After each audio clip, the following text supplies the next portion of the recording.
Hello, humans. This is Brandon, and welcome back to the Not a Robot Indie Comics Review Show. Since it's been so long since we've had a chance to catch up, we'll be doing a bit of an overview of the month of July, talking about some of the various books we've read from different publishers outside of the Big Two. As always, I am Brandon, and I'm thrilled to be here, and I'm joined by my co-hosts, Julie. Hi, I'm Julie. I'm happy to be here as well. As I stated, we'll be looking at some of the various publishers that we have been reading books from throughout the month. This is a bit more of a relaxed podcast, not so formal and not so scripted. So we'll just kind of be giving very general summaries and our feelings towards these books and get everyone up to speed. But before we do that, I just want to say thank you to all of our Patreon supporters who help out with $1 or more a month. And thank you, listeners, too. Like, download, and share our episodes so we get more listeners and can bring you more content. You can get access to our Patreon and the rest of the Not a Robot podcast shows at notarobotpodcast.com. So with that out of the way, let's get into some other news. Julie, what's new with you this week? I started a new job this week, new training, and it's been fun. And sounds like you're enjoying it so far. Nothing too crazy. Yeah. I get to do the work of one person versus doing the work of 4 people for half the price, half the wage. So I'm relaxed and happy. Super cool. I'm getting sleep. Well, before we get into the books, like I said, this is super open. So, is there anything that maybe we're not going to talk about in detail later on, but is there anything else that you did interesting in the month of July? Maybe you read something interesting that you'd like to share with the podcast, or maybe some news you heard about? I don't have any news. However, I did end up going to Marcus Books in Oakland and picking up a comic book that I read and finished, and I'm very happy with. Nice. Yes. Yeah, that's good to hear. I don't have too much personal news. It's kind of been the same old for me. If any listeners out there listen to the DC or Marvel show, it's kind of been the same schedule for me for the past few months. We were talking before the show, and it had been a while since we'd recorded an episode. I kind of forgot where we left off, but I think the last time we talked was spring. So it's definitely been a while, and there's been a lot of crazy comic news and everything. So we're not even going to try and attempt to cover, everything that has come out. But I did want to just make, maybe 2 announcements. One, I mentioned this on the DC podcast, but for any listeners out there who are fans of the comic writer Scott Snyder, he recently just announced a new 8-title book deal with Comixology and Dark Horse, wherein Comixology will be publishing the books digitally at first, and then Dark Horse will be publishing the physical copies somewhere in 2022.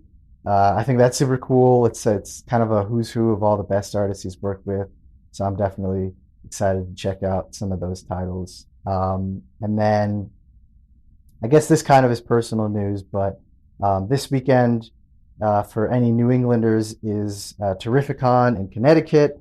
It's at the Mohegan Sun, this convention center in Uncasville, and it's going to be a pretty good show as per usual. But I'm definitely pretty excited because it'll be my first time actually getting to go there and do some interviews and go to some panels and everything, and it'll just be really nice. So for any listeners who are interested out there, you can check out the Terrificon website and look at some of the guests who are there. And if you have any questions that you'd like me to ask any of them, I'd be more than happy to squeeze in a question or two during my interviews with some of the creators that'll be there. It'd be my pleasure. So I'll be playing the roving reporter all day tomorrow, pretty much. So I'm definitely pretty excited for that. But anything else you want to share, Julie? Support your local bookshops. Yes, that's also good. Amazon should not be your only source for entertainment and other shit. Yeah, yeah, it's definitely easy to fall into that trap because it's just so easy to get the books pretty fast. But yeah, The definitely, convenience. yes, the convenience. But yeah, definitely try and support your local shops when you can. They need every little bit they can get. But Yep. without further ado, let's get into some books for this week. So, we don't really follow any formal schedule, like I said, of books that we maybe both read. So this is kind of an opportunity for us to just share, really, like I said, all the books we got a chance to read throughout the month of July. So I'm going to pass it to Julie to kick it off with, some of the books that she got to read, and then we'll just kind of go back and forth until we've felt that we've shared all that we have. So, Julie, why don't you get us started, and we'll take it from there. So the last Geiger that I read, I think it was either issue 3 or 4, Mm, where these two kids make it out of this town that they're in, call it a town, I don't know. I guess their mother was an indentured servant and they were living there, and then she gave them something secret plot to move the story, mm. ended up outside with their lives and falling into the same storyline with our Geiger person. That's the last issue I read. That was the cliffhanger where he's like, "Hey, you got any good books with you?" I'm like, Yeah. "Oh shit, that's right. He's alone out there." And then I also read, um, crap, that Korean one, with basically about the AI that's like super intelligent, but they don't know it yet, and the family still wrapping their head around how intelligent she is and how much she loves books. Mhm.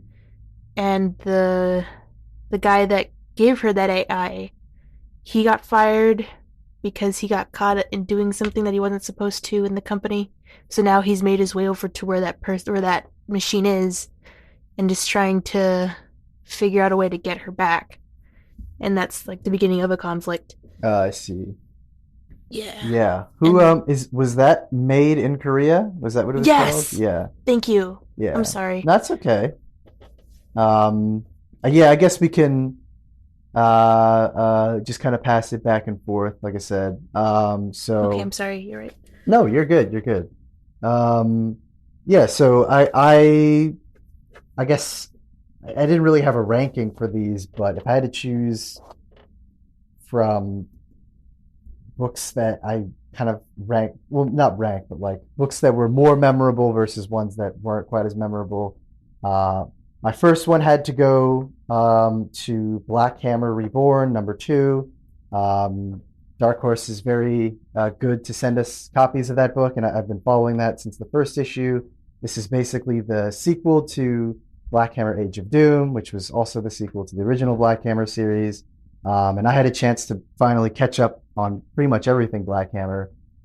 So I've kind of really gotten a chance to learn more about the world. But basically, this issue is just kind of dealing with some family drama around um, Black Hammer and her daughter, who's a bit more rebellious than she is, and is sneaking into one of the forbidden zones in Spiral City, and um, basically revolves around her story, her main story, along with um, kind of a backstory that we were being given on Lucy's time as Black Hammer, and how she was kind of operating and working with some of the people in Spiral City. And I definitely thought this was a really, really solid second issue. I think it kind of was an improvement from the first issue, which I thought was good, but I was a little lukewarm on it first. But I think this one definitely stepped it up, and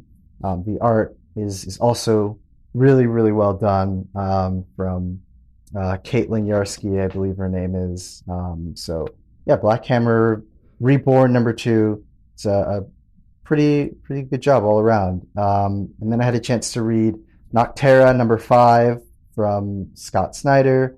Um, this is just kind of continuing the first story arc of Noctera, and really gives a chance to explore the world of the sanctuaries that Val and the other people in the truck have gotten a chance to learn about. And it's I think this one is definitely really taking a chance to kind of dig in and explore some more mythology in the world of Noctera. So this series is pretty solid. It's really just kind of delivering, and I can't really complain. It's just doing a really solid job, and the art from Tony Daniel is superb, as is to be expected. So Noctera number 5, also a really solid job all around, and I'm looking forward to seeing how this first arc closes out. I'll pass it back to you, Julie. What other 2 titles did you get a chance to read?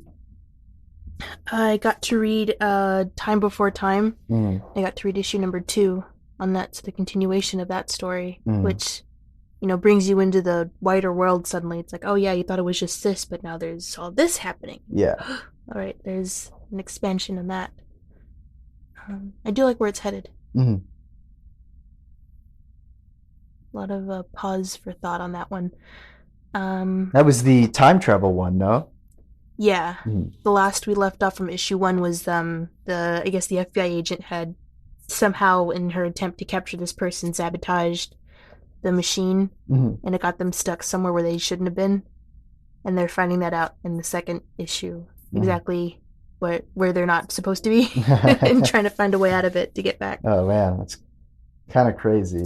I haven't gotten a chance to read that one, but it looks pretty cool and pretty trippy, and I might have to check it out at some point. I'm debating whether I should just follow it issue by issue or wait until it's a complete collection and just read it there. Sometimes I do that with stuff. It's easier to just, it holds off on the drama and the anticipation, and just wait for the whole collection to come out, that way you can just read it in sequence. Yeah, yeah. So I can just kind of enjoy the full story. Hmm. I got a chance to read The Silver Coin number 4. This is the uh, fourth installment of the, I guess, image horror anthology series that they've been doing, where it's a revolving cast of writers, but the same artist for each issue, that being Michael Walsh. This one was written by Jeff Lemire for this month, and took place in kind of this weird, sci-fi, very 2000 AD Judge Dredd-esque future city, where a bunch of scavengers are on the run, basically, from the, I guess, central authority, and one of them happens to stumble into the ruins of the old city, and happens to find the silver coin, which seemingly infects her technology, and infects the technology of the judge that was chasing her. And as per usual, the silver coin just kind of causes shenanigans in these people's lives without any explainable reason. So it's I think it's a really solid series for if you're just looking for a really good horror one and done type story. It will work for you. I will say though, if you kind of are a little unfamiliar with the mythology of what the actual silver coin is and how it works and what it does, I would just say stay tuned for the 5th issue, which apparently is going to be giving us the origin of the silver coin as it first appeared during Puritan times, and hopefully that should clear up any kind of confusion that people have over how the curse of the coin actually works. But this series is really good, and it's just a great opportunity to kind of tell a bunch of different horror stories in a very concise fashion, while also tying into the mythology of the silver coin. So it's really cool. All right, Julie, how about you? It's funny you bring up Silver Coin. I read issues 2 and 3. I didn't get to issue Oh yeah, 4. nice. Yeah. So, issue 2 was like your basic, your camp horror Yeah, bit. yeah. This person being bullied, and finally the Silver Coin, she has the power to attack her bullies, and it just turns into this bloodbath, which was pretty fun. Mm. And then the third one was a murder. Yeah, it was a robbery and a murder. Murder. A robbery and a murder that happened. Yeah. And I just thought it was pretty interesting how, in her being lured in by this coin, she lures in the people that are chasing her, and Mm. just wrecks everything and then kills herself in the end, and that was pretty fun. Oh I yeah. mean, not that murder is always fun, but in No, this no. context, as far as short horror stories go, it's pretty nice. Yeah, it just like I said, I feel like it does a really great job of just kind of coming in and telling these um, horrible horror stories that are really effective in a short and concise way. And yeah, like I said, I'm definitely really digging it. And I guess I don't know how you feel, but I'm not really sure exactly what the silver coin does. It seemingly just kind of takes control of you and makes you kind of crazy for a little bit until it gets what it wants. And I assume that's just blood. And then once it's done with you, that's it. I don't know what your Yeah, take was on it. I'm not certain exactly what the silver coin wants, but it makes itself appear during a need, and it gets what it wants out of that. So if it's like, okay, you need something and I need something, but I'm going to take it from you, Mhm. but here I'm going to make it seem like you're getting everything you want. And I think it's sort of an analogy for, when you're handed things and you're handed advantages, to be wary of the consequences of that. Oh yeah, that's a great comparison. I hadn't even thought of that, but I think that's a good way to look at it. Because most of these scenarios are just like, it seems like it might be, I don't know, you might have some kind of out, right? That may Yeah. help you in, the short run, but in the long run, it's really going to damn you because you look back and, oh my God, I've killed all these people. Even if it gave me, a brief respite or whatever it happens to be. But um, Yeah. yeah, like I said, it's definitely a really solid horror anthology, and the fifth issue, and I don't think it's the final issue. It sounds like they've extended it to an ongoing, but I believe the first collection will be coming out pretty soon. I think around Halloween, which is very smart Ooh. marketing. Yep, very smart marketing. So I definitely encourage people to check it out if you haven't already. But um, okay, we both read the Silver Coin. What else?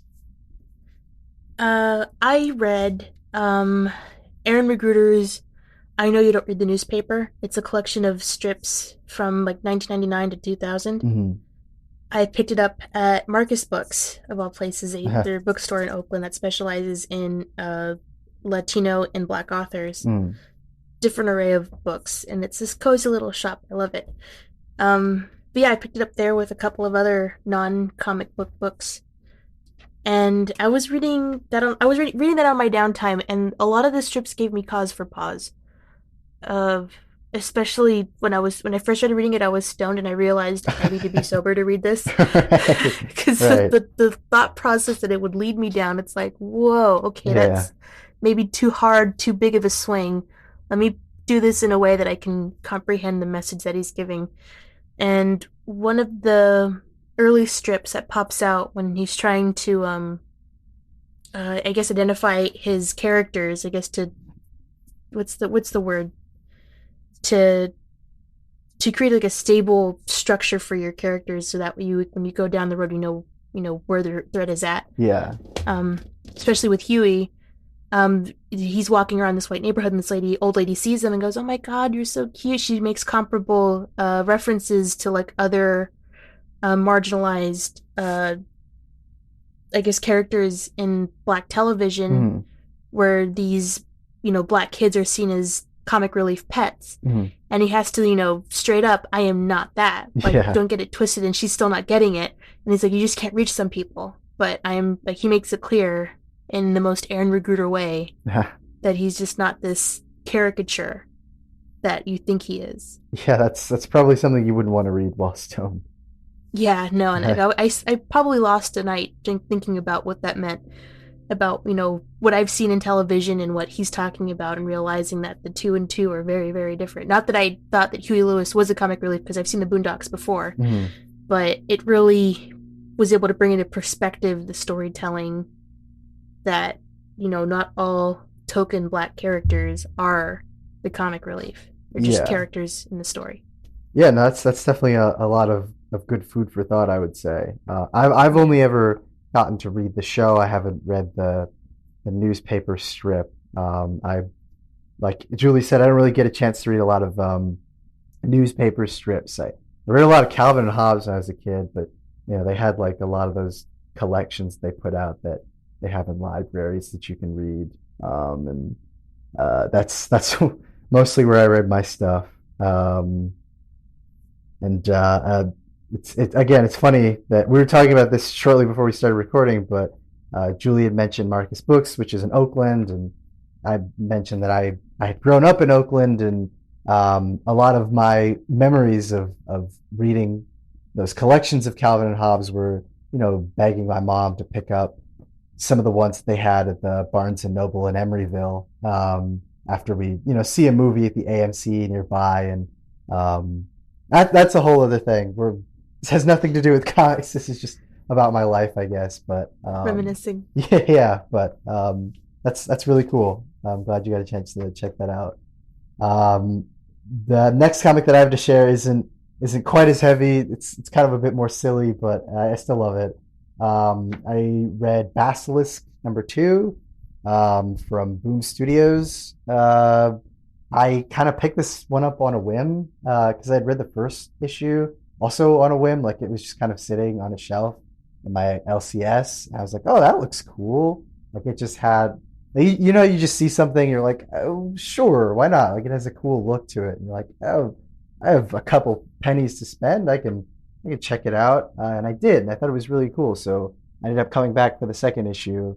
And this one just kind of, continues the story of the first one with these strange enhanced beings known as the Chimera, and following one particular woman, Hannah's journey to get revenge on these enhanced beings after they basically massacred a town and her family. And I think this one was kind of a slower issue, and kind of spent more time establishing some of the relationships between the Chimera and how they operate as a group, and how some of the more independent Chimera operate, and didn't really focus so much on our main character, Hannah. So I think that was kind of where it lost me a little bit, because it focused a lot on her in that first issue and then just kind of took a backseat in the second one.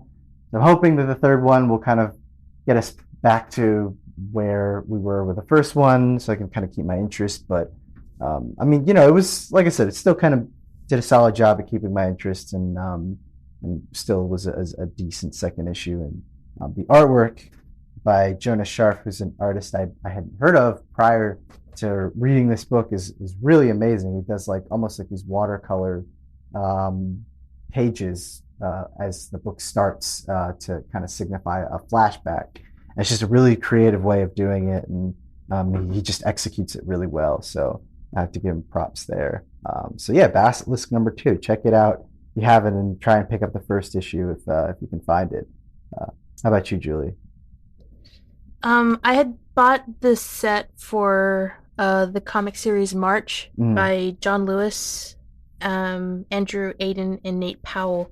I had read the first one last summer, last fall, and it's there's a lot of heavy details in that book, and I didn't want to move into the next one until I was ready, after letting it kind of sit and stew, not just jump into the next one and oh yeah, you just forgot all about this first one and now you're into this next one. I'd spent time thinking about the life experience, because these books are based off of John Lewis's early life as an activist during the civil rights movement. And all the little details, all the little things that you don't think about when you're taught about the civil rights movement in school, he's going about over in these books. And I really wanted it to kind of sink in his reality that it occurred, and me trying to understand what it was, what the message was.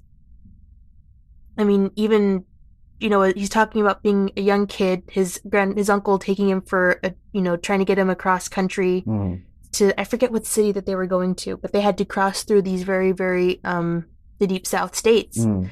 And he mentioned that his uncle had a map out of all the approved places that he could go to without risking getting hurt. Oh, wow. And it makes you realize how dangerous it was to be a black person in that era of America, because you walk into the wrong shop and before you know it, just your presence there sparks an outrage, and before you know it, you're being dragged across the road for some reason. Yeah, yeah, That is it's scary. it's not pleasant to think about. No, but I thought about that for weeks. Yeah. Thinking about, like, man, what if that were my life now? If it was just my presence, I walk into a grocery store just to, use the restroom and fill up on some snacks, and I can't do that. Hmm. I risk getting hurt just by making a stop. The wrong stop could get you killed. Yeah. Holy crap. Oh man. Yeah, So yeah. my mom got a copy of the March books for her birthday, and I haven't actually gotten a chance to finish those. I've only read the first volume myself, but yeah, those seem like some pretty powerful stuff, and Yeah. I just definitely. started the second one. Oh yeah, yeah, definitely a lot of insight, I'm sure, from the late John Lewis. So, Yes. a lot of cool stuff there. I feel bad, like all of my all of your books are like they have like such deep, rich themes in them, and like all of mine are so like silly and basic, high concept. Like the next book I There's have. nothing wrong with Oh yeah, no, I mean that. I loved reading them, but just It's just just feel what I choose to read. it just feels a little silly in comparison. But the final book I had to read for this month, or at least the one I'll give some detail on, is Hellboy in the BPRD: The Secret of Chesbrough House. Um, Dark Horse is continuing to, or not Dark Horse, but Mignola and the Hellboy team are continuing to publish these books. And I saw that they were putting out another one, and I'd been reading a lot of Hellboy lately. And when we got our comps for the Dark Horse books, I was like, hey, I'll check this out. This looks like fun, and it was pretty fun. It's very basic. There's a house that is potentially haunted, and a guy who is looking to inherit said house wants Hellboy to take care of the haunting in a way that ensures that the house is fine and he will get his inheritance with no trouble. And there's like this, faux like I forget the word for it, but like those people who claim to be like psychic or can see ghosts or uh, whatever. yeah, yeah, yeah. Yeah, I think South Park did a spoof off of that. yeah, Due yeah, to unforeseen circumstances, this place is closed. It's like, how is it unforeseen though? yeah. Exactly. Like those kinds of fraud people. Hellboy has to deal with one of them, Madame Zemparelli, who's like basically saying like, "Oh, you can sense this," and he's like, Hellboy's like, I've seen actual ghosts, lady. Like you're such a fraud. I want nothing to do with you." But it's a pretty standard, basic Hellboy adventure. It's got some pretty cool art from Sean McManus, who did some great stuff on Swamp Thing and some other books with Alan Moore, if you've ever read them. So it was just it was just a kind of a fun classic Hellboy and the BPRD type of story.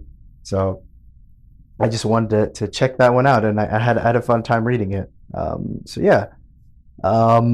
Before we get into any kind of honorable mentions for the month of July, Julie, is there any other books that you'd like to give, or are there any other books you'd like to give, your full thoughts on, or just share before we move on? I do want to share that I did finally get my hands on a copy of the Nightly News Ah, for like 20 nice. bucks. Yeah. Yeah, I haven't read it yet, but I was skimming through the pages and I realized that I don't know how to read this book. Oh, trust me, it looks crazier than it actually is. My Okay. advice to you, it's so funny. I was literally flipping through my copy of the Nightly News the other day because I was making a list for my old high school teacher who teaches a course on graphic novels, and she always kind of asks, what books would you recommend would work for an academic setting? And I was trying to think. I was like trying to rack my brain, like what would be some really good ones that you could really break down and just kind of think about. And I had a couple. I was like, oh my god, it would be so great, especially now where people are talking about the power of the news and what's true and what's not, and that whole craziness. Just definitely made me think of the Nightly News. And like I said, it's such a really cool book visually and story wise, but I could definitely see what you mean where you flip through it and you're like, what the hell? Because it's got like all these graphs and charts and like data It's things just and random little paragraphs of Yeah, words it, and it letters. Like, wait, where's the string? This isn't a manga where I can just go, read backwards and down. yeah. So yeah, my advice would be just kind of look for once it starts to move away from the captions, just kind of look for the captions and the letters, and occasionally there are some points where it has like this little segment called the voice, and I would say that's probably the most important stuff to kind of break down. The other stuff is just it's supposed to feel like visually assaulting because it's a story about information and news overload and how it can be overwhelming and controlling in a sense. So it's supposed to make you feel that. So if you're feeling that from the start, it's a good thing. Um, Okay. even though it may You're seem supposed to feel that. It's you're good. supposed to Okay. feel overwhelmed from the start, but yeah, it's I think I reread it last year, last June or July maybe, just because there was a lot of stuff going on. And I was feeling some kind of way, and I was like, I feel like I need to reread this book. And it just reminded me how much I loved the style. So yeah, I'm glad you get a chance to pick it up. I'd love for us to get a chance to talk about it, even if only briefly, the next time we meet and record. But yeah, I would say don't worry about feeling like you have to read every single thing that's on the page. Trust me, you don't. You can, but it's I'll do definitely my not best. necessary. It's definitely not I'll do necessary. what I can. Yes. Okay. Before we close out the show, I just want to give some honorable mentions. And Julie, if you have any honorable mentions, feel free to go ahead. But these are just some books that I got a chance to read in July that, I thought some were pretty good, some were really good, but we don't really have full time to go into too much detail. But um, I'm reading a miniseries called The Many Deaths from. Actually, I'll just kind of go by publisher. So I have two books from Boom Studios. One is a miniseries called The Many Deaths of Layla Starr, and another series called We Only Find Them When They're Dead. One is kind of a magical realism book about the goddess of death coming to Earth to live in a mortal form, and her having to process that situation while also having frequent encounters with the man who supposedly got her removed from her job as the goddess of death, as he will be someone who potentially invents the solution and cause to death. So it's a really, I'd say that's probably a pretty heavy and very reflective series on the influence and power of death across one lifetime, and death, the goddess, actually kind of having to process that now that she's immortal, because it's different when you're above it all. You have to live with everyone else. It's a lot heavier to take in. We Only Find Them When They're Dead is this epic space opera about mining gods, and this one is like there was the first initial story arc that kind of focused on them trying to find a live god, this crew that mines gods, dead gods, trying to find a live one, and that's a whole adventure. You can find it in the first collection called The Seeker, but this one picks up like years down the road, and now people are like worshiping these gods, and it's a crazy story, but it's definitely worth mentioning. Uh, Black Hammer Visions #6 is the anthology series from the Black Hammer universe.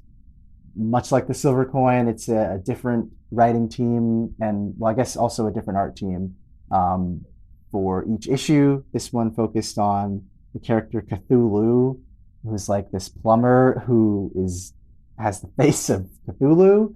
It's just kind of silly, but it's a lot of fun, and I really like the series because it's these fun little one shots and a lot of these cool Black Hammer characters. Um, that is from Dark Horse. Scumbag #9 is continuing the series, continuing the story of the Scumbag, which also has a revolving cast of artists. And this one was a really kind of gritty issue from John Wayshak, which I think was perfectly matched. And it's just a lot of fun to read. And finally, a book from the ever impossible to find, but somehow I managed to find it each time. Publisher Bad Idea, the fourth and final issue of ENIAC. Came out, I think, maybe a couple of weeks ago, and that was a pretty solid ending, I would say. Just kind of rounding out the story and doing a good job of bringing it to a close. And even though I have now, and this was not intentional, by the way, but even though I have now bought, uh, what was it? I think three of the four issues across three different states. I still managed to complete the story, even though it felt like it was impossible to find them. Again, that was not intentional. One was literally just like I was living there at the time for college, and then I was back home, and then I was in vacation on California, and they also had the final issue there. And so I ended up buying three issues of the series across different states, which was a very strange experience. But um, did you have any honorable mentions you wanted to give some time to Julie before we close out for the day? Yes, actually. Well, I'm currently reading also Storm Fairy Mm-hmm. by Osamu Tezuka. Mm-hmm. And my boyfriend is actually the one that got his hands on it Mm-hmm. because apparently it's like a very, very what's the print it what's the word?